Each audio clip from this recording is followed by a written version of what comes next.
সাথে দেখে ওনার পিছন দিকে জান্নাতি হুর, একটা জান্নাতি হুর, জান্নাতি একটা ঝুড়ি বা একটা টুকরি যাই বলেন, একটা পাত্র, এটার মধ্যে জান্নাতি ফল নিয়ে দাঁড়ায় আছে। সুবহানাল্লাহ বলে, জান্নাতি হুর, জান্নাতি হুর।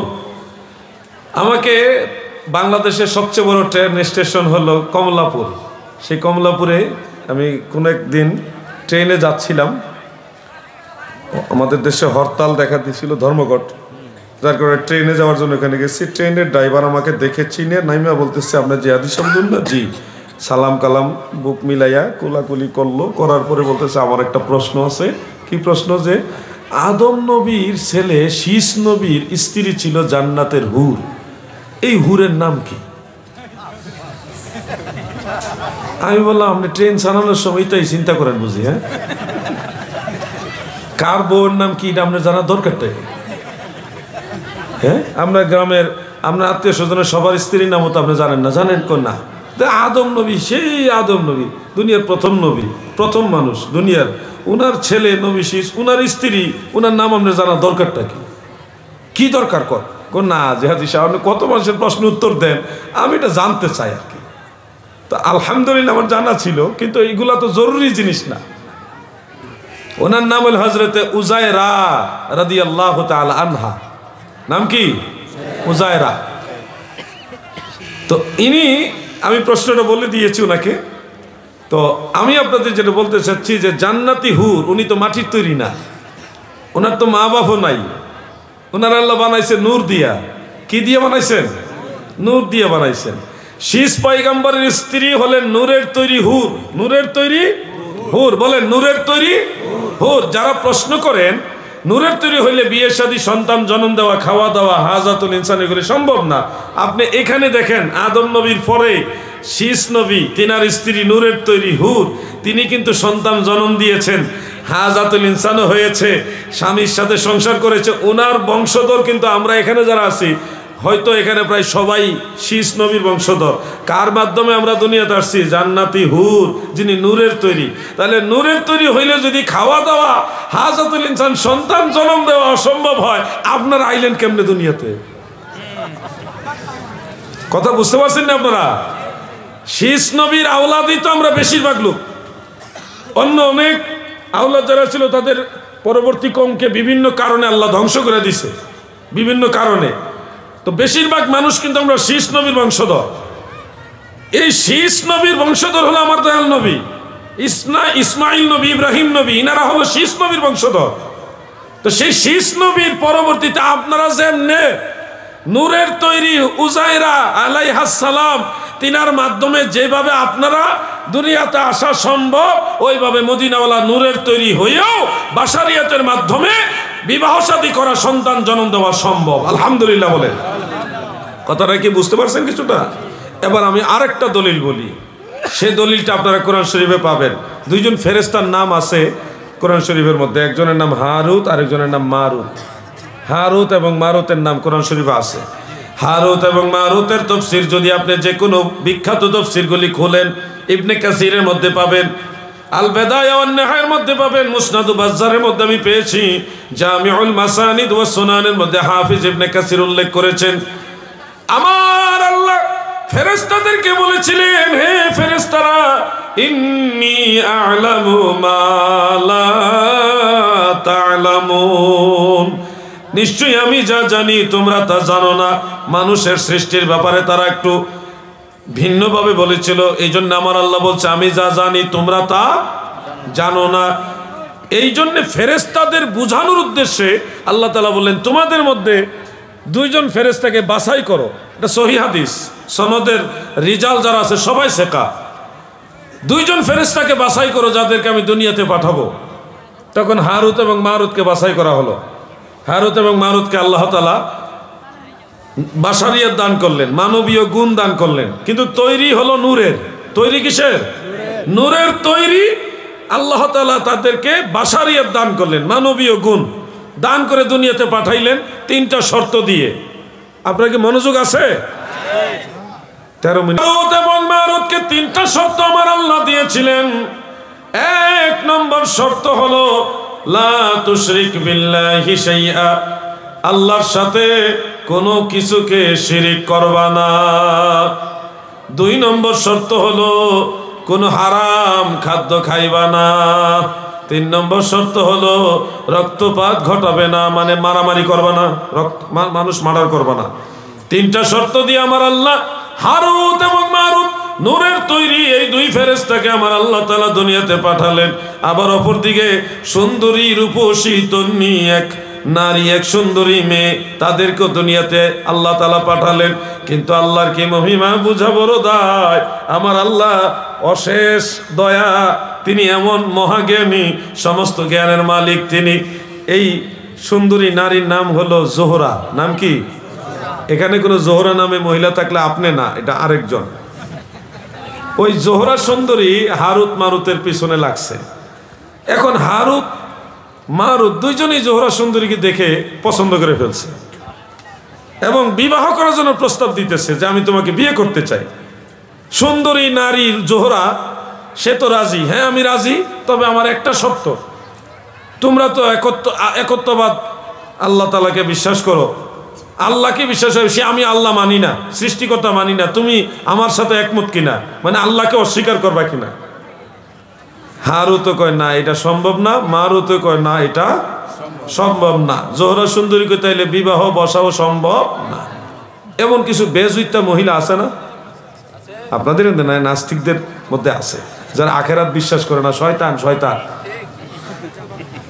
দুষ্ট নারী আর কি। রাজি হইল না, বিয়ে বসলোই না। যাক, কিছুদিন পরে একটা বাচ্চা সাথে নিয়ে ওই নারী আবার হারুত মারুতের কাছে আসছে। কথাগুলি মনোযোগ দিয়ে শুনলেন, এটা গল্প ঘটনা হলেও এটা কিন্তু হাদিস, সহিহ হাদিস, আল্লাহ রসুল এই ঘটনা বর্ণনা করেছেন। প্রিয় ভাইয়ের আমার, জোহরা সুন্দরীর সাথে ছোট্ট একটা বাচ্চা, ওই অবস্থায় হারুত এবং মারুত আবার তাদেরকে দেখলেন, দেখে আবার প্রস্তাব দিলেন, জোহরা সুন্দরী গো, তুমি যদি রাজি থাকো আমি বিবাহ করতে চাই। জোহরা সুন্দরী বলে, আমি তো আগের থেকেই রাজি, আমার শর্ত মানবেনি। কোন আগের শর্তটা বাদ দিয়া নতুন শর্ত দাও। ওই সুন্দরী নারী বলতেছে, আমার সাথে একটা বাচ্চা আছে, সে ডিস্টার্ব, তুমি বাচ্চাটাকে মেরে ফেলো, তাইলে আমি বিয়ে করতে রাজি। কয় না, এটা সম্ভব না। মারুত, তুমি বাচ্চা মারতে পারবে কিনা? কয় না, আমিও পারবো না, আল্লাহ নিষেধ করছে। 3টা শর্ত। 1 নম্বর, আল্লাহর সাথে শিরিক করা যাবে না, ওইটা তো প্রথম ধাপ ওনারা উত্তীর্ণ হয়েছে, শিরিক করে নাই, বিয়েও করে নাই, শিরিকও করে নাই। 2 নম্বর ধাপ হইলে বাচ্চাটা মেরে ফেলতে হবে, তো বাচ্চাও মারে নাই, আল্লাহর হুকুমও অমান্য করে নাই। 3 নম্বর শর্ত, মেয়েও বিয়ে বসে চলে গেছে। বেশ কয়েকদিন পরে আবার দেখা, সুন্দরী নারী জোহরাকে দেখে আবার বলতেছে, তুমি রাজি হও না কেন? বিয়ে করতে চাই, রাজি হোক, আমার শর্ত মানো। শর্ত আগের গুলা মানা যাবে না, নতুন শর্ত দাও। নতুন শর্ত হলো, আমার কাছে একটা পানীয় আছে, পানি মানে ড্রিঙ্ক, ড্রিঙ্ক মানে খমর, খমর মানে মদ। চিনছেন না? আমরা সবাই ভদ্রলোক মাশাআল্লাহ। মদের একটা পাত্র, বোতল এক দিয়ে বলতেছে, ঠিক আছে আগের শর্ত বাদ, আমার কাছে একটা পানীয় আছে, এটা খাও, খাইলে আমি তোমার সাথে বিবাহ বন্ধনে আবদ্ধ হব। এখন মদ চিন্তা করছে, এটা তো খাওয়ানোর জিনিস, এটা তো আর অসুবিধা নাই, একটু খাইয়া দেখি না কি এটা। যারা বিড়ি খাওয়া শিখছে, যত বিড়ি খুর আছে সব কিন্তু দেখি না একটু টান দিয়া এইগুলি কইরা বিড়ি খাওয়া শিখছে। বেজার হইতেছেন নাকি? আমি জানি আপনারা অনেকে বিড়ি খুর আছে, যত বিড়ি খুর আছে সব বিড়ি খাওয়া শিখছে, দেখি না একটু কেমন লাগে, এগুলি কইরাই। কিন্তু ওই হারুত আর মারুত বিপদে পড়ছে এইটা কইরে, দেখি না একটু খাইয়া কেমন লাগে। তো একটু খাইছে, নেশা ধরছে, আবার খাইছে, আরো নেশা ধরছে। হারুত মারুত এবার মদ খাইয়া পুরা টাল হইয়া একবার মাতাল হয়ে সে হারুত এবং মারুত দুইজনে এবার শিরিকের বাক্য পাঠ করছে, ওই বাচ্চাটাকেও হত্যা করছে, এমনকি এই মহিলার সাথেও অসামাজিক কাজে লিপ্ত হয়েছে। মানে তাদের দ্বারা সবগুলি হুকুমে অমান্য করা হয়ে গেছে। এই ঘটনাটা দিয়ে আল্লাহ ফেরেশতাদেরকে বুঝালেন, দেখো আমার বান্দাদেরকে, বনি আদমকে আমি বানানোর সময় তোমরা বলছিলা যে তোমরা তাদের চাইতে ভালো, তোমরা আমাকে তসবিহ তাহলিল করে খুশি করবা, আমি যেন তাদের না পাঠাই। মানুষ বানায় তাদের পাঠাইছি, তারা যেমন ভালো করতেছে খারাপও আছে, আবার ভালো করার চেষ্টা করছে। তোমাদেরকেও, তোমরা নূরের তৈরি ফেরেশতা, তোমাদেরকেও যদি বাশারিয়াত দিতাম, মানবীয় গুণ দিয়া পাঠাইতাম, তোমরাও কম করলা নইলে। এটা আল্লাহ ফেরেশতাদের বুঝাইলেন, আল্লাহ আমরার পক্ষে। সুবহানাল্লাহ বলেন। এই ঘটনা থেকে আমরা শিখতে পারি নূরের তৈরি হারুত এবং মারুত। কিসের তৈরি? নূরের তৈরি হারুত এবং মারুত। তারা যদি বাশারিয়াত থাকার কারণে খাওয়া দাওয়া, যেহেতু মদ পান করছে মানে খাওয়া দাওয়া সম্ভব, বিয়ে শাদী করতে চাইছে মানে অসামাজিক কাজে লিপ্ত হয়েছে, তার মানে সন্তান জন্ম দেওয়া এটাও সম্ভব। এরপরে রক্তপাত করছে, মানুষের দ্বারা যা যা করা দরকার সবটাই তারা করছে। নূরের তৈরি হওয়া সত্ত্বেও বাশারিয়াত থাকার কারণে তাদের দ্বারা এটা সম্ভব হয়েছে। অতএব যারা শুধু নূরের তৈরি কিন্তু বাশারিয়াত নাই, তাদের প্রস্রাব পায়খানা, হাজাতুল ইনসান, বিয়ে শাদী, সন্তান জন্ম দেওয়া, খাওয়া দাওয়া এটা সম্ভব না। কিন্তু যারা নূরের তৈরি প্লাস বাশারিয়াত আছে, তাদের দ্বারা কিন্তু এটা সম্ভব। কথাটা কি বুঝতে পারছেন সবাই? আমার নবীজিকে আমরা শুধু নূর বলি না, আমার নবীজি হলো নূরানি ভাষা, বেমেসাল বেনজির ভাষা। এই জন্য নবীজির ব্যাপারে আপনাদের প্রশ্নগুলি প্রথম কথাই বাতিল হয়ে যায়। আল্লাহ যেন সেই ভাইদের বোঝার মতো তৌফিক দেন, বলে না আমিন। আমরা সুন্নিরা নবীজিকে বারবার মানুষ, আমাদের মতো মানুষ এটা বারবার বলি না। আকীদা আমাদের এটা ঠিক আছে, প্রয়োজন হলে বলি, বারবার বলি না, কারণ অনেক শব্দ আছে সব সময় বলা ঠিক না। কি ওটা বিরক্ত হইতেছেন আপনারা? এই ফিতনার যুগে এই কথাগুলি বলতেছি, আমি বলতে বাংলাদেশে ভালোভাবেই বলি, আজকে একটু নরমভাবে বলতেছি আর কি। আপনারা অনেক জিনিস খেয়াল করবেন যে নবীজি মানুষ, বেমেসাল বেনজির মানুষ। আমরা বারবার এটা বলি না, আকীদা আছে, প্রয়োজন হইলে বলি, অপ্রয়োজনে আমরা এটা বলি না। কেন বলি না? অনেক শব্দ আছে বারবার বলা অনেক সময় আদবের মধ্যে পড়ে না।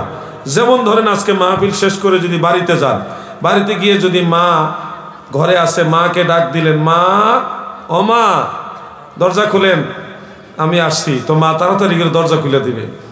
আপনি যদি সেই মাকে মা না বলে একটু ভিন্নভাবে ঘোরায় বলেন, আব্বার স্ত্রী, আব্বার স্ত্রী, আমি আপনার সন্তান, আসছি, দরজা খুলে দেন। মা দরজা খুলবে সত্য, কিন্তু মা খুশি হবে না, বলবে আমার ছেলেটা বেয়াদব হয়ে গেছে। কিন্তু বাস্তবে আপনার কথা কিন্তু ভুল না, আপনার মা আপনার আব্বার স্ত্রী, কথা ঠিক। আপনার বাবার ওয়াইফ না উনি? মা কিছু বুঝেন না মনে আপনারা? আপনার বাবার ওয়াইফ, স্ত্রী। কিন্তু আপনি যদি বলেন আব্বার স্ত্রী, এই কথা শুনে মা সন্তুষ্ট হবে না। অথবা ধরেন আপনাদের ভারতে মায়ের ভাইকে, ছোট ভাই হোক আর বড় ভাই হোক, মায়ের ভাই আপন ভাইকে কি বলে? আপনার আম্মা জান, আপনার মা, আপনার মা এর ভাই কি বলে? মা বলে নাকি? আমাদের দেশে ডাবল মা বলে। ছোট্ট একটা ছেলে 500 টাকা দিছে, বলেন না মারহাবা, তার তো আরো বিশাল দাম। এই 500 টাকা দিয়া না হলে তো কমপক্ষে সে 1 মাসের বেশি চকলেট খাইতে পারতো। আল্লাহ তার ভবিষ্যৎ উজালা করে, বলে না আমিন। এভাবেই তো দেখেন বাচ্চারা আপনাদেরকে দেখাচ্ছে যে আমরা আল্লাহ রসুলকে ভালোবেসে কোরআনের বাগানে, কোরআনের মাদ্রাসায় আমরা দান করতেছি। আপনারা এখান থেকে উদ্বুদ্ধ হন, আমি আর ওইদিকে যাচ্ছি না। গভীর মনোযোগ। মামা বাড়িতে যদি আসে বলেন, মামা ভাত খেতে আসেন, খাবার খেতে আসেন, মামা খুশি হবে। কিন্তু ঘোরায় যদি বলেন, আব্বার শালা ভাত খাইতে আসেন, তাহলে কি মামা খুশি হবে? সত্য করে বলেন, খুশি হবে? কথা তো ভুল না, কথা ঠিক, তারপরও খুশি না। ঠিক কথায়ও সবসময় খুশি হওয়া যায় না, মনে রাখবেন এই কথাগুলো। আমি বুঝাতে চাচ্ছি, আপনারা আমাদের নবীকে মানুষের নজরে দেখবেন না, আমার আপনার মতো মানুষ ওই নজরে দেখবেন না। আপনারা আল্লাহর নবীকে, আল্লাহর নবী, আল্লাহর রসুল, আল্লাহর হাবিব ওই নজরে দেখতে হবে। কথা ঠিক না বেটে? নবীকে তোমার আমার মতো মানুষ এই নজরে দেখা তোমার কাজ না, আল্লাহর নবীকে আল্লাহর নবীর নজরে দেখতে হবে। যত সাহাবী হাদিস বয়ান করেছেন সবাই বলেছে, ক্বালা রাসূলুল্লাহি সাল্লাল্লাহু আলাইহি ওয়াসাল্লাম, কেউ বলে নাই ক্বালা মুহাম্মদ ইবনু আব্দুল্লাহ, আব্দুল্লাহর ছেলে মুহাম্মদ বলেছে, এরকম কেউ বলে নাই। সবাই বলেছে আল্লাহর রাসূল বলেছে, ক্বালান নবিয়্যু সাল্লাল্লাহু আলাইহি ওয়াসাল্লাম, আল্লাহর নবী বলেছে। ডাক দেওয়ার সময় কেউ নবীজিকে বলে নাই হে আমার বড় ভাই, হে আমার ছোট ভাই, হে আমার দাদা, হে আমার নানা, হে আমার স্বামী, হে আমার আব্বা, এইভাবে কেউ ডাক দেয় নাই। যারাই ডাক দিত গো, সবাই আমার নবীরে ভালোবেসে মায়া করে মহব্বত করে তাজিমের সাথে এইভাবে ডাকতো, ইয়া রাসূলুল্লাহ, ইয়া নবী আল্লাহ, ইয়া রাসূলুল্লাহ, ইয়া হাবিবাল্লাহ, ইয়া রাসূলুল্লাহ, ইয়া হাবিবাল্লাহ।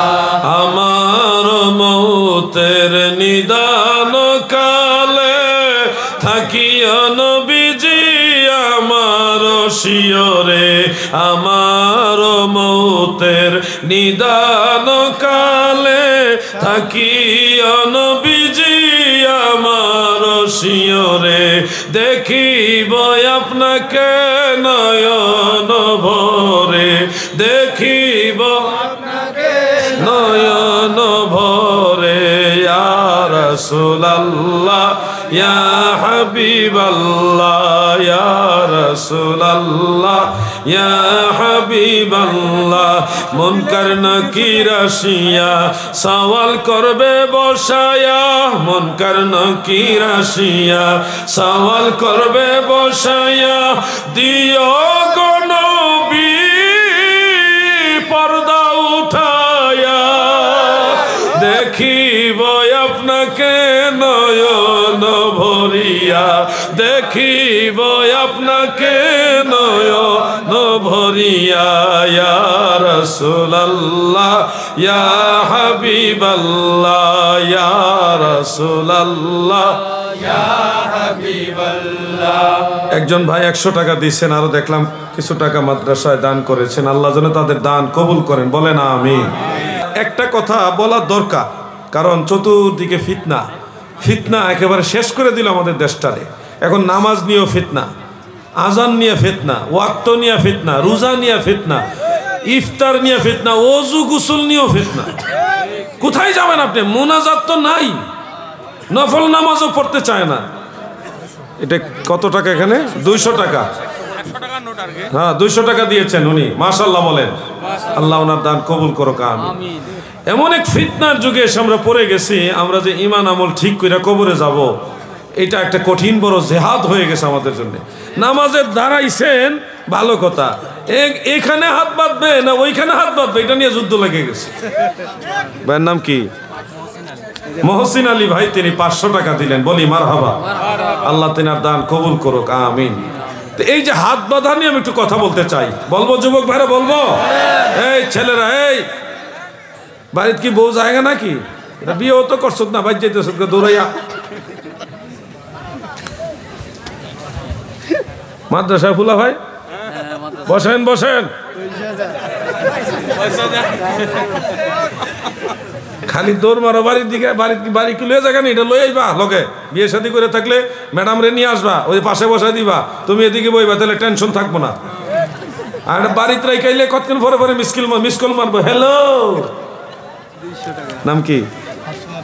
হাশিমউদ্দিন সাহেব, তিনি 200 টাকা দিলেন। আল্লাহ ওনার দান কবুল করুক, বলেন আমিন। বসেন, একটা ছেলে উঠবে না।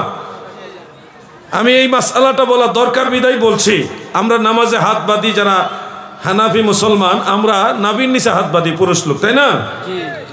কিন্তু আমাদের অনেক ভাইরা আসে বুকের উপরে হাত বাঁধে, এইভাবে হাত বাঁধে, এবং তারা হাত বাঁধে তো বাঁধে, সেটা তাদের ব্যক্তিগত ব্যাপার, কিন্তু অভিযোগ মারে কয় আমাদেরটা জাল হাদিস। ওনারা বুকের উপরে হাত বাঁধুক না, মাথার উপরে হাত বাঁধুক না। নাম কি আপনার? রফিকুল হক, 600 টাকা, বলেন মারহাবা। আল্লাহ তেনার দান কবুল করুন। কেউ যদি মাথার উপরে হাত বাঁধে, হাত ছাইরা দিয়েও যদি দাঁড়ায় থাকে, আমাদের কি? তাদের ব্যক্তিগত ব্যাপার। ওনারা যখন বলে যে আমরা জাল হাদিসের উপরে আছি, তখন তো একটা গন্ডগোল লাগে। কি কথাটা ঠিক না ঠিক ভাই? আমরা যারা নাভির নিচে হাত বাঁধি, আমাদের দলিল সবচেয়ে বেশি মজবুত দলিল। আমি বাংলাদেশে অনেক লামাজহাবি যারা এই লেডিস নামাজি ওনাদের অনেক এই বক্তব্যটা শুনে এখন আলহামদুলিল্লাহ হানাফি মুসল্লি হয়ে গেছে। আলহামদুলিল্লাহ বলেন। আমি ডোন্ট মাইন্ড প্লিজ, এটা বুঝাবার জন্য বলছি। লেডিস নামাজি মানে বুঝাবার জন্য বলছি, এনকারের জন্য না। ভালো বলছি, মারহাবা বলেন। আমি ফিতনা চাই না, এই জন্য বললাম যে এটা বোঝানোর জন্য বলছি। আমরা যারা নাভির নিচে হাত বাঁধি, আপনারা কোরআন থেকে বুখারী মুসলিমের হাদিস থেকে বুঝবেন যে এটাই শক্তিশালী আমল। আর আপনি যদি বলেন হ্যাঁ সৌদি আরব বুকের উপরে হাত বাঁধে, এই ধরনের যদি কথা বলেন, আমি বলবো আপনি সত্য বলছেন না। কারণ আলহামদুলিল্লাহ আমরা হজে গেছি, উমরা তো করছি, একাধিকবার উমরা করছি। আপনাদের অনেকেই উমরা করেছেন, হজ করেছেন। এখন না গেলেও অনলাইনের সুবাদে আপনারা দেখতে পারেন সৌদি আরবে মক্কা মুকাররমা মদিনা মুনাব্বারায় 4 মাযহাবের মুসল্লি আছে। শেখ আব্দুর রহমান সুদাইসি এবং শেখ আব্দুর রহমান হুজাইফি, আরো বড় বড় শেখ যারা মক্কার ইমাম। নাম কি আপনার? আলহাজ শরীফুল হক 1000 টাকা দিলেন, বলি মারহাবা। আল্লাহ ওনার দান কবুল করুক, বলেন আমিন। আপনি দিবেন না কিছু? না দিবেন? ওরে আল্লাহ, অনেক টাকা লই আইছে, জোরে বলি মারহাবা। নাম আসেনি? নাম নাই, অনেকগুলি টাকা, বড় বড় নোটও আছে। কোনটা কত টাকার নোট আমি 2-1টা চিনি, বাকিগুলি চিনি না। তো খেয়াল করে শোনেন, মানে আলোচনাটা মাঝখানে কাট যাইতেছে, তাও মাদ্রাসার উপকার হোক, আপনারা বেজার হইয়েন না। মাদ্রাসার তো আপনাদের 10 জনের টাকা দিয়ে চলবে, তাই না? এটা রাগ হওয়া যাবে না। বন্ধুরা আমার, কই জানে আসছিলাম? ও সৌদি আরব মক্কা মদিনা।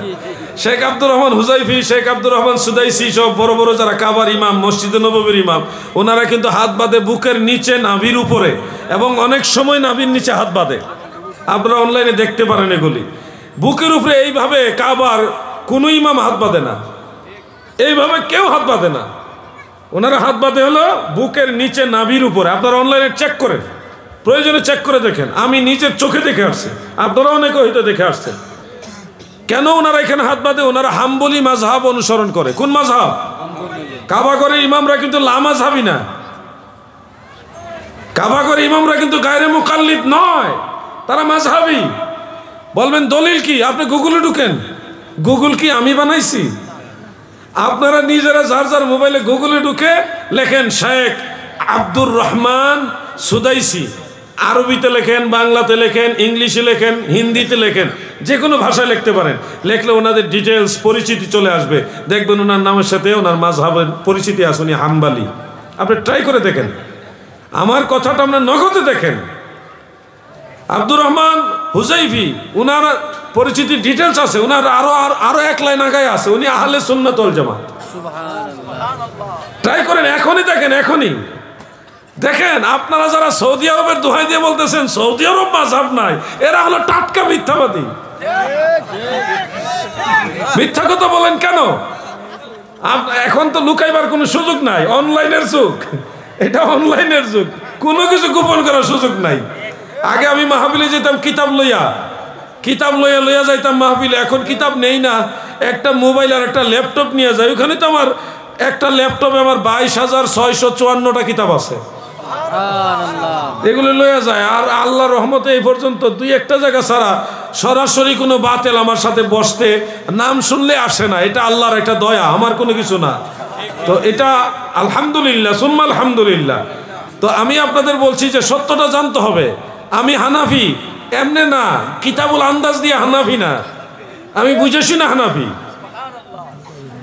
আপনি বলবেন হানাফি না মুসলমান, বুকা কোথাকার। হানাফি আর মুসলমানের মধ্যে তুমি পার্থক্য করছো কেন?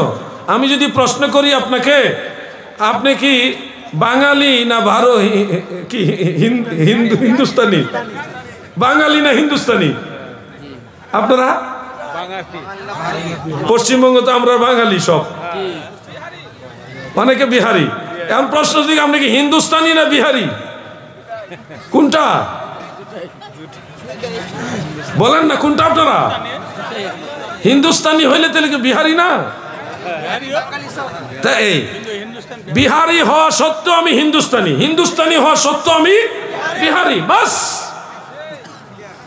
আমি হানাফি হওয়া সত্য মুসলমান, মুসলমান হওয়া সত্য হানাফি, চারো মাযহাব হক। ইজতিহাদে ভিন্নতা থাকলেও আল্লাহর রাসূল বলছে মুজতাহিদের ইজতিহাদে খাতা হইল সওয়াব আছে। এই জন্য চার মাযহাবের আমল হক, যেটা সঠিক সেটা বেশি হক। সুবহানাল্লাহ বলে। আমরা কোনো মাযহাবকে বাতিল বলি না। চারো মাযহাব আহলে সুন্নাত ওয়াল জামাতের আকীদা বিশ্বাস করে, কিন্তু লামাযহাবীরা আহলে সুন্নাতই মানে না। বেশ কোনটা দেখেন তাদের সাথে গায়ের জোরে ঠেললে হবে না, বুঝতে হবে যুবক ভাইরা। আপনি ইমাম বুখারীর জিন্দেগি পড়েন, উনি আকীদাগত আহলে সুন্নাত ওয়াল জামাত। উনি কোনো মাযহাব মানতেন না, কারণ উনি নিজেই ছিলেন মুজতাহিদ।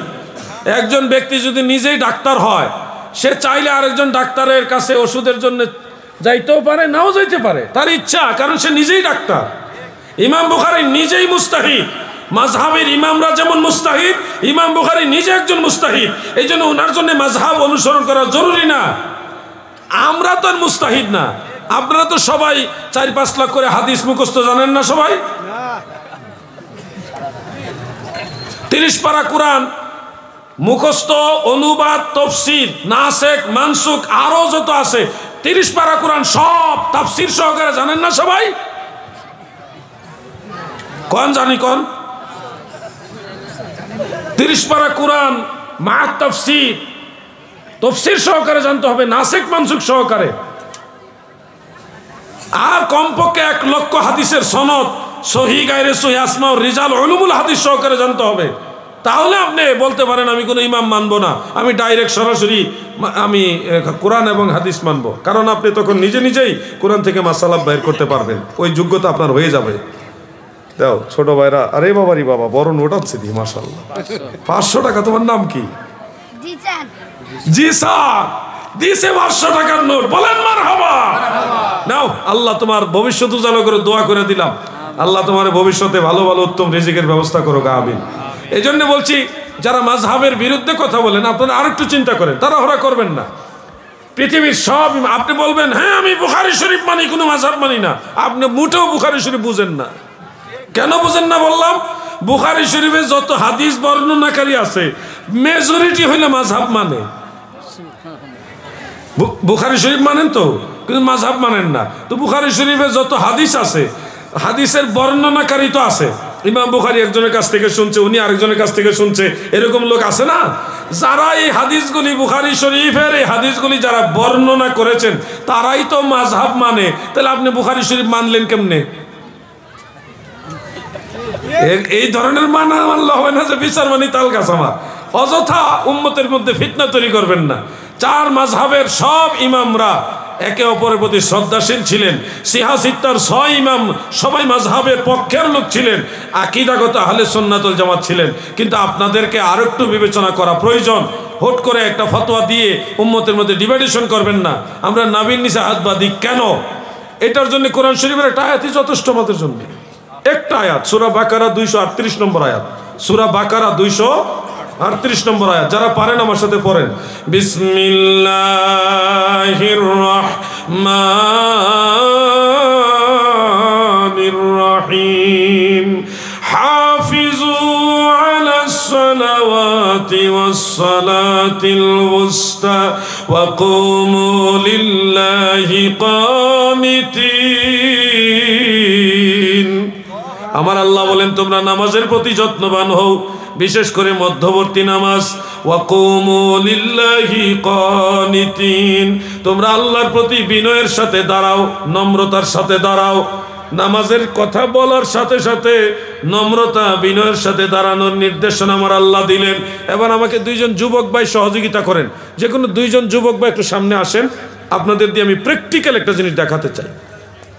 আপনি আসেন, আরেকজন আসেন, আসো ভাইজান। আপনি বুকের উপরে এইভাবে হাত বাড়াবেন, পা 2টা একটু লম্বা করে সরায় দাঁড়াবেন, ওইদিকে ঘুরে দাঁড়ান। হ্যাঁ, একবারে লামাজাবিদের মতো। আর আপনি নাভির নিচে হাত বাঁধেন, পা 2টা স্বাভাবিক রাখবেন। 2 জন, আর 2 জন একটু কাছাকাছি যান না, আপনার কি শত্রু নাকি? হ্যাঁ, একজন বুকের উপরে হাত বেঁধেছে, পা 2টা একটু অস্বাভাবিকভাবে ফাঁক করেছেন, ছড়িয়ে দাঁড়িয়েছেন। আরেকজন নাভির নিচে হাত বেঁধেছেন, পা 2টা স্বাভাবিক রেখেছেন, 2 জনই দাঁড়িয়েছেন। আপনারা সবাই একটু খেয়াল করেন প্লিজ, সবাই একটু এদিকে নজর করেন। 2 জন ভাই হাত বেঁধে দাঁড়িয়েছেন, হাত বাঁধানো, হাত বাঁধা এবং দাঁড়ানো পায়ের পজিশন দুইটাকে কেন্দ্র করে কার দাঁড়ানোর মাঝে অধিকতর বিনয় বোঝা যাচ্ছে? বুকের উপরেরটা, নাভির নিচেরটা? আমার ভাই যে 80টা দিছে এটার নাম 1 কোটি টাকা দাম। এটা কেমন হাসি দেওয়া, এটার জন্য ভাগ্য লাগে। হাসি সবার আসে না, টেনশনে তার জিন্দেগি শেষ। আপনারা বসেন, তাহলে আপনারা সবাই বুঝতে পারলেন যে একটা লোক যখন নাভির নিচে আর এবার মুসাফা করে আরেক জ্বালা দিতে আইছে। হায় হায় হায় রে, আল্লাহ আপনাদের বরকত দান করুন। তাহলে আমরা দেখলাম কোরআন শরীফের আয়াত অনুযায়ী, কোরআনুল কারীমের আয়াত অনুযায়ী যদি বিনয়ের সাথে নামাজ আপনি তালাশ করেন, দেখবেন হানাফিদের নামাজের মধ্যে কোরআনের নিদর্শন আছে। সুবহানাল্লাহ বলেন। এই আলোচনাটা করছি পরে আমারে চট্টগ্রামে এক মাহফিলে প্রশ্ন করছে, তাহলে মহিলারা যে বুক বরাবর হাত বাঁধে, এটা একটা পেশ, কিন্তু এটা ভাঙ্গালই প্রশ্নটা জমান, মহিলারা কেন বুক বরাবর হাত বাঁধে? এটা কিন্তু একটা পেশ। যে বুঝলাম পুরুষ লোক নাভির নিচে হাত বাঁধলে বিনয় বেশি বোঝা যায়, আচ্ছা মানলাম, তো মহিলারা বুক বরাবর হাত বাঁধলে ওইটা কেমনে মানবো? ওইটাও এই আয়াত থেকে দলিল হয়। এখানে আমাদের মা বোনেরা আছেন, আমরা সবাই মায়ের সন্তান, কোনো না কোনো মায়ের সন্তান। আমাদের সবারই, আশা করি প্রায় সবারই বোন আছে, মা বোন সবারই আছে। তো সেই হিসাবে মা বোনদের সম্মান মাথার উপরে রাইখা আমি কথাটা আপনাদের সামনে তুলে ধরতেছি। দয়া করে কেউ এটা নেগেটিভ মাইন্ডে নেবেন না, বোঝানোর জন্য বলছি। একজন মা যখন নামাজের মধ্যে এই নাভির নিচে পুরুষের মতো ভাঙ্গানি জায়গা বাংলাদেশে হুজুরা এসে ভাঙ্গা লাইছে। আমার জীবনে বহু চেয়ার ভাঙছি, চেয়ারের হাতল ভাঙছি, সামনের টি টেবিল ভাঙছি। আগে যে জজবা ছিল, বাবারি বাবা, আমি নিজেরটা নিজে দেখে চিন্তা করি এটাকে আমি আসছিলাম। বহু জায়গা খামুশ করে টেবিলে থাবড়া দিয়ে টেবিল ভেঙে গেছে। এক জায়গায় মাহফিলে গেছিলাম মুন্সিগঞ্জে, বাংলাদেশে। গিয়ে দেখি ওই মাহফিলের স্টেজে ফ্যান্ডেলে সব ওহাবি আলেম। ওরে ওহাবি রে, পুরা মাহফিল সামনে শ্রোতাদের অর্ধেক হলে ওহাবি। আমি তো গেছি সময় খুব মানে আমার জালালি হালাত, তো গেছি ওয়াজ করতেছি, দলিল আর দলিল, কিতাবের নাম পৃষ্ঠা নাম্বার বলতেছি, আরবি পড়তেছি। এরপরে এক পর্যায়ে আমার এই ডাইন পাশে মুফতি আসাদ সাহেব যে জায়গাটা বসছে, এরকম না ধরেন এটুকু দূরে, সামান্য একটু দূরে বসছিল ওনাদের বড় আলেম। আমি খামোশ করে সুফার হাতলের মধ্যে থাবা মারছি, আর হাতল ভাঙ্গা গিয়া ওয়াহাবি মোল্লার সামনে। এই জমানো কাটাই আসছি, তো এই জন্য ভয় লাগে, ভাঙ্গা নিয়ে যায়। তো যাই হোক, আমি যেটা বলতে চাচ্ছিলাম, একজন মা, একজন বোন, আপনারা যারা ম্যারিড পারসন, আপনারা নিজেদের স্ত্রীকে দিয়ে এটা চিন্তা করবেন। ডোন্ট মাইন্ড ছোটো ভাইয়েরা, তোমরা এটা নেগেটিভ নিয়ে ইয়ে করবে না। একজন মেয়ে, একটা বোন, সে যখন নাভির নিচে এইভাবে হাত বাঁধবে, ধরেন 3 পিস পরা, ডোন্ট মাইন্ড 3 পিস পরা, বাসায় পার্সোনাল রুমে নামাজ পড়তেছে, সে যদি এইভাবে নাভির নিচে হাত বাঁধে, তাহলে পেট বরাবর এই কাপড়টা চাপ পড়ার কারণে ওনার বুকটা আরও ভেসে উঠবে। যে দৃশ্যটা একটা দৃষ্টিকটু, অসুন্দর। ডোন্ট মাইন্ড প্লিজ, আমাদের মাসআলাটা বোঝানোর জন্য বলতেছি, আমাদের সবার মা বোন আছে। তাহলে এই দৃশ্যটা, এখানে হাত বেঁধে দাঁড়ানোর কারণে ওনাদের স্তন বা বুক এটা আরো ভেসে উঠতেছে। এই দৃশ্যটা আরেকজন মা বা আরেকটা বোন, সে নাভির নিচে হাত না বেঁধে, বুকের উপরে না, বুক বরাবর হাত বাঁধছে, তখন তার স্তন বা বুক আরো ঢাকনা পড়ছে, ভেসে ওঠা তো দূরের কথা, আরো ঢাকনা পড়ছে। এই দুইটা দৃশ্য, একজন মেয়ে, একটা বোন দাঁড়াইছে নাভির নিচে এইভাবে হাত বেঁধে, যার ফলে তার বুকটা ভেসে উঠছে। আরেকটা বোন পাশাপাশি দাঁড়াইছে, সে বুক বরাবর হাত বাঁধছে, যার ফলে বুকটা আরো ঢাকনা পড়ছে, লজ্জাস্থান ঢাকনা পড়ছে। এই দুইটা পজিশনের মধ্যে কোনটার মধ্যে আপনারা বিনয় আদব বেশি বুঝেন? যেটার মধ্যে বুক ভেসে আছে ওইটা, যেটার মধ্যে বুক ঢাকনা পড়ছে ওইটাই তো। তাহলে কোরআন অনুযায়ী আল্লাহ তো বলে নাই যে নাভির নিচে হাত বাঁধো, বুকের উপরে হাত বাঁধো, কোনোটা বলেন। আল্লাহ বলছে বিনয়ের সাথে দাঁড়াও। ওয়াকুমু লিল্লাহি কানিতিন, তোমরা আল্লাহর প্রতি বিনয়ের সাথে দাঁড়াও। এমনি তো মহিলাদের নামাজের কিছু পার্থক্য, ভিন্নতা রয়েছে। আমরা সেজদা দিলে, সেজদা দিলে, খেয়াল করেন, এদিকে চান, আপনারা ওয়াজ করলে তো আমি আর ওয়াজ করতাম পারতাছি না। কি যে ওয়াজ, সব ওয়াজ আজকে এখান থেকে বাড়িতে আসছে। শোনেন, আমরা সেজদা দিলে সুন্নত তরিকা হলো সিনা আর জমিন এর মাঝখানে একটু গ্যাপ থাকতে হবে, যেন ছোট্ট একটা বকরির বাচ্চা আপ ডাউন করতে পারে। এটা সুন্নত তরিকা সেজদা। হাত সেজদা দেওয়ার পরে হাত দুইটা এভাবে একটু উপরের দিকে রাখবেন, কুকুরের মতো এভাবে ইয়ে করবেন না, মানে কোনো মাটিতে বিছাই দিবেন না, একটু হাত এভাবে উঁচু করে রাখতে হবে। এটা হলো পুরুষের জন্য মাসালা।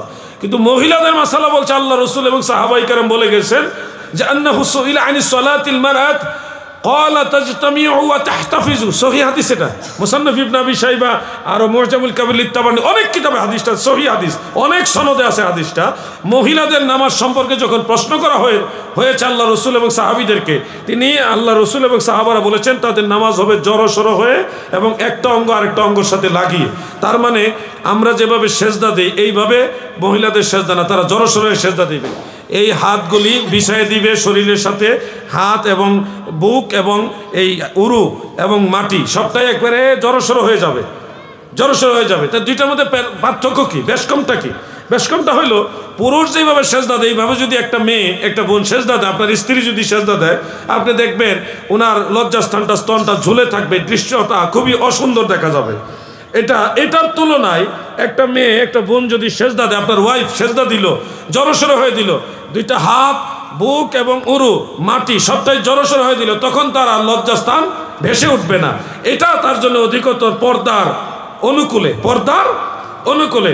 এই জন্য দেখেন মহিলাদের সেজদার মাসালা আর পুরুষের সেজদার মাসালাও এক না। একজন পুরুষ হাত তাকবীরে তাহরিমার সময় তোলার সময় মাসালা হলো কান পর্যন্ত, কানের লতি পর্যন্ত হাত তুলতে পারবে। সহিহ মুসলিম হাদিস আছে, আবু দাউদ শরীফ হাদিস আছে, কান পর্যন্ত আল্লাহু আকবার। কিন্তু একজন মহিলার জন্য এত জরুরি দেয় না, মহিলারা জাস্ট হাত বুক বরাবর ইশারা করে বেঁধে ফেলবে। কোনো রেওয়ায়েত আছে এই কাঁধ বরাবর ইশারা করে বেঁধে ফেলবে, বুক বরাবর আর কাঁধ বরাবর প্রায় কাছাকাছি ইশারা করেই তারা বেঁধে ফেলবে। এই বেশ কমটা হলো কেন? আপনার ওয়াইফকে দিয়ে আপনি চিন্তা করেন, একজন পুরুষ হাত দূর ওঠালেও কোনো অসুবিধা নাই, ডোন্ট মাইন্ড প্লিজ। একটা মা একটা বোন আপনার স্ত্রী, সে যদি হাত পুরুষের মতো এতটুকু চায় তাহলে সিনাটা ভেসে উঠবে, লজ্জাস্থান প্রকাশ হবে। কিন্তু সে যদি ইশারা করে হাত বেঁধে ফেলে কোনো অসুবিধা হবে না। ইসলাম কত সুন্দর ধর্ম দেখেন। নামাজের ভিতরে যেন মহিলাদের লজ্জাস্থান প্রকাশ না হয়, এই জন্য মহিলাদের কিছু কিছু মাসালাও আল্লাহ রসুল এবং সাহাবারা পরিবর্তন করে দিয়েছে। সুবহানাল্লাহ। এই বিষয়গুলো আমি বিস্তারিত যদি আলোচনা করি এটা আমার লম্বা ওয়াজের সময় দরকার। আমি শুধু এটুকু বললাম, যারা হানাফি মাযহাবের ব্যাপারে ভালোভাবে বুঝেন না, তাড়াহুড়া করে ডিসিশন নিয়ে লামাযহাবী হয়ে গেছেন, আপনারা আর একটু চিন্তা করবেন প্লিজ, আর একটু চিন্তা করেন। সারা পৃথিবীতে হানাফি শাফি হাম্বলি মালিকি মাযহাবের লোক আছে, লামাযহাবী আলহামদুলিল্লাহ অনেক কমে গেছে, আমাদের বাংলাদেশে অনেক কমে গেছে, এখন কমতেছে, কারণ মানুষ এখন রিসার্চ করতেছে, গবেষণা করতেছে। আপনি বলবেন এইটা নাবির নিচে হাত বাঁধার হাদিস জয়ীফ হাদিস, আমি বলবো ভাই জয়ীফ হাদিস দরকার নাই, বুখারী শরীফের হাদিস দিয়া মুসলিম শরীফের হাদিস দিয়ে প্রমাণ হয় নাবির নিচে হাত বাঁধতে হবে। একজন যুবক ভাই আসেন তো, আরেকজন ইয়াংম্যান আসেন, আরেকজন ইয়াংম্যান আসেন না, আপনি আসবেন? আচ্ছা ঠিক আছে, আপনি আসেন, একটু ওয়েট করেন, আমি আগে হাদিস শরীফটা শোনাই। সহিহ মুসলিম, সুনানু আবি দাউদ, আরও অনেক কিতাবে, বুখারী শরীফও তরজমাতুল বাবের মধ্যে হযরত আলী রাদিয়াল্লাহু আনহুর রিওয়ায়াত উল্লেখ আছে। ওয়াইল ইবনে হুজর রাদিয়াল্লাহু আনহু বলেন, রাইতু রাসূলুল্লাহি সাল্লাল্লাহু আলাইহি ওয়াসাল্লাম ইজা ইফতাতাহাস সালাহ রাফা ইয়াদাইহি, আমি আমার নবীজিকে দেখেছি, আল্লাহর হাবিব দয়াল নবীজি যখন নামাজ শুরু করতেন দুই হাত উঁচা করতেন। এক বর্ণনায় আছে নবীজি কাঁধ মোবারক পর্যন্ত হাত তুলতেন, আরেক বর্ণনায় আছে কানের লতি মুবারক পর্যন্ত হাত তুলতেন। সুম্মা ওয়াদা ইয়াদাহুল ইউমনা আলা কাফিহিল ইউসরা, এরপরে নবীজি বাম হাতের কবজির উপরে ডান হাত রাখতেন। এবার আসেন, আপনারা সবাই খেয়াল করবেন, দয়াল নবীজি বাম হাতের কবজির উপরে ডান হাত রাখছেন, এটা সহিহ হাদিস, সহিহ মুসলিমের হাদিস, বুখারী শরীফের মধ্যে আছে। আপনিও কোনো দলাদলি করবেন না, নিরপেক্ষ হয়ে যাবেন, আপনি নবীজিকে সরাসরি ফলো করবেন। কবজির উপরে হাত রাখবেন, বাম হাতের কবজির উপরে ডান হাত রেখে এই কোনোতে কোনো শক্তি রাখবেন না, উপরেও ঠেলবেন না, নিচেও ঠেলবেন না, কোনো দলাদলি দরকার নাই। এই কবজিতে রেখে নর্মালি যেখানে হাতটা যায় ওখানে রাখেন, নর্মালি। এবার আপনারা সবাই ওনার দিকে তাকান, ওনার হাত কি বুকের উপরে গেছে? কোথায় গেছে বলেন? নাভি বরাবর অথবা নাভির নিচে যাবে। অনেকের নাভি বরাবর থাকে, অনেকের নাভি নিচে যায়, কিন্তু কোনো মতেই বুকের উপরে হাত যাবে না। কথা কি ঠিক আছে নি ভাই? আপনি যদি বুকের উপরে তুলেন কবজিতে ধরে, তাহলে এখানে তুললে এটা জোর করে, শক্তি প্রয়োগ করে আপনি এটা তুললেন। হ্যাঁ, এটা তো আমরা জোর করে শুননি না, আমরা এমনি শুননি। সুবহানাল্লাহ কোন কথা বুঝছেন? আমরা এত দলিল দেওয়া লাগে না। যে দলিল দিয়ে আপনারা ইয়ে করবেন, হাত বাঁধার দিব, ওই দলিল থেকে প্রমাণ করে দিব আল্লাহ রসুলের নাভির নিচে হাত বাঁধা সুন্নাত। সুবহানাল্লাহ বলেন। কথাগুলি কি সবার বুঝে আসতেছে? আমি কি কাউকে গালাগালি করতেছি? কাউকে এনকার করবো না, আমি সম্মান দিয়ে কথা বলি, যার কারণে প্রতিপক্ষের আলেমরা আমার সম্মান করে। বাংলাদেশেও যারা ভিন্ন ঘরানার, যারা সরাসরি সুন্নি না, তারা আমার যথেষ্ট অনার করে, যথেষ্ট সম্মান করে, বরং সুন্নিদের সাথে ওয়াহাবিরা আমার বেশি সম্মান করে। এটা বিশ্বাস করা যায় না, কিন্তু এই সত্য। আমি গেছিলাম একদিন নামাজ পড়ার, মাগরিবের নামাজ পড়ার জন্য মসজিদে, ঢুকে দেখি মসজিদের পাশে বিশাল দেওবন্দি মাদ্রাসার আমি দেখি নাই, নামাজ পড়ার জন্য সহজ সরল মানুষ। ঢুকছি, ঢুকে দিই তারা, ওরে মানুষ রে, যাক অসুবিধা না, আমি ঢুকে গেছি, নামাজ পড়ছি আলহামদুলিল্লাহ। আমরা 4 জন ছিলাম, 4 জনে জামাত পড়লাম আলাদা, ওই জামাতের পরপরে গিয়ে ঢুকছি আর কি। তো নামাজ পড়ার পরে দেখি শত শত ছেলে ফেলে তারা ঘেরাও করে আমরা দাঁড়াইছে। আমি তো প্রথম চিন্তা করি আর আবার কোনো মায়ের দৌড়, পরে দেখি না, তারা আদবের সাথে দাঁড়াইছে, হাত এইভাবে ধরে। পরে একজন করে মুসাফা করতে করতে আমার ক্লান্ত বানাই ফেলছে। মুসাফা, মুআনাকা, কুলাকুলি, মানে এরপরে জোর করতেছে, হুজুর আপনার অনেক ওয়াজ শুনছে, আপনারা আমাদের রুমে আসেন, আমাদের হল রুমে আসেন, আমাদের হলে আসেন, আপনার একটু মেহমানদারি করবে, কিছুটা মেহমানদারি গ্রহণ করেন। অনেক জোরাজুরি করছে, কিন্তু আমি তো আর ওখানে যাওয়ার তো হঠাৎ করে একটা নিরাপত্তার ব্যাপারও তো আছে। পরে না বললাম যে ঠিক আছে, আমি খুশি হয়েছি আপনারা মেহমানদারির কথা বলছেন, কিন্তু আমি আপনাদের উপর অসন্তুষ্ট না, আপনাদের ব্যবহার আমি সন্তুষ্ট। তো দেখলাম যে তারা যদিও সুন্নি না, কিন্তু তারা সম্মান করছে। তো এই সম্মানের কথাটা আজকে আপনাদের বললাম কেন, যে আপনি আকীদাগতভাবে আমার সাথে মিল না থাকেন, কিন্তু কোরআন হাদিসের ব্যাপারে তো মিল। আপনি তো আমার সাথে, আপনার হয়তো এখন মিল নাই, একটু পরে মিল হয়ে যেতে পারে, দূরত্ব এখন আছে, একটু পরে নাও থাকতে পারে। এই জন্য আমরা আক্রমণাত্মক হব না, হিংস্র হব না, আমরা মানবিক হব এবং ইসলামিক আদর্শ নিয়ে এক মুসলমান আর এক মুসলমানের প্রতি সম্মান রেখে কোরআন হাদিসের আলোকে আমরা কথা বলবো। দেখবেন আমাদের দূরত্ব কমে যাবে। আমি যে কথাগুলি বললাম নাভির নিচে হাত বাঁধার জন্যে, আমি সহজ প্র্যাকটিক্যাল দলিল দিয়ে আপনাদের বুঝাই দিলাম। কাউরে কাফেরে বলি নাই, কাউরে জাহান্নামী বলি নাই, বেঈমান বলি নাই। যারা কাফের তারা তো এমনি কাফের হবে, আমি বললেও হবে, না বললেও হবে। তা আমি অযথা অশান্তি না করে আমি আদবের সাথে সুন্দর ভাষায় বুঝাই দিলাম যে আমাদের আমলটা রসুল পাকের আমলের সাথে মিল। প্রশ্নকারী সালাম দিয়েছেন, আসসালামু আলাইকুম, সবাই মিলে উত্তর দেই ওয়া আলাইকুম আসসালাম। মসজিদে মহিলাদের জামাত সহকারে ইমামের পিছনে নামাজ শরীয়ত সম্মত কি? প্রশ্ন করেছেন। অনেকে বলে নবী করিম সাল্লাল্লাহু আলাইহি সাল্লামের যুগে তো পুরুষ ও মহিলা একসঙ্গে নামাজ পড়তেন। রসুল পাক সাল্লাল্লাহু আলাইহি সাল্লামের জামানায় যখন মুসলমানদের সংখ্যা কম, মুসলমানদের আধিক্য দেখাইবার জন্য, মুসলমানের সংখ্যা বেশি দেখাবার জন্য নবীজি প্রাথমিকভাবে মহিলাদের জামাতে যাওয়া নিষেধ করেন নাই। তবে ঘরে মহিলারা ঘরে নামাজ পড়ার জন্য নবীজি সবসময় উদ্বুদ্ধ করতেন, উৎসাহিত করতেন। নবীজি বলতেন, তোমরা তোমাদের মহিলাদের জামাতে মসজিদে যেতে নিষেধ করো না, ওয়া বুয়ুতাহুন্না খায়রুল লাহুন্না, তাদের ঘরই তাদের জন্য সর্বোত্তম। নবীজি বলতেন যে মহিলাদের মসজিদে যেতে নিষেধ করো না, কিন্তু তাদের ঘরে নামাজ পড়াটাই তাদের জন্য সর্বোত্তম। ওয়া বুয়ুতাহুন্না খায়রুল লাহুন্না। আবু দাউদ শরীফে সহিহ ইবনে খুজাইমার মধ্যে আছে, নবীজি বলতেন যে আল্লাহর হাবিব বলতেন যে মহিলারা মসজিদে নামাজ পড়ার চেয়ে তাদের ঘরের বারান্দা নামাজ পড়া আরও উত্তম। বারান্দায় নামাজ পড়ার চেয়ে তাদের একান্ত ঘর যেটা, ওই ঘরে পড়া আরও উত্তম।